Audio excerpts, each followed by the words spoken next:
ভাইয়া, আপনাকে দেখলে আমার প্রাক্তন প্রেমিকের কথা মনে পড়ে। আমি অবাক দৃষ্টিতে তার মেসেজের দিকে তাকিয়ে বললাম, তাহলে আমাকে আপনার প্রাক্তন প্রেমিক ভেবে নেন। এরপর সে মুখে একটা বিলেনের হাসির ইমোজি দিয়ে রাগান্বিত হয়ে বলল, বেঈমান কোথাকার, তোর কপালে কোনোদিন মেয়ে জুটবে না। আর কত মেয়ের জীবন নষ্ট করবি তুই? মানুষ হ। হাসরের ময়দানে তোর বিচার হওয়ার সময় আমি তাকায় তাকায় দেখব সব।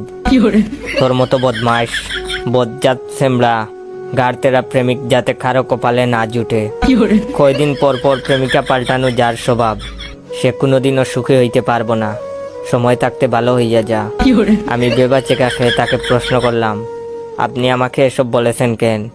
মেয়েটা জবাব দিল, সরি ভাইয়া, আপনিই তো বললেন আপনাকে প্রাক্তন প্রেমিক ভেবে নিতে, তাই অনেক দিনের ক্ষোভটা আর ধরে রাখতে পারিনি।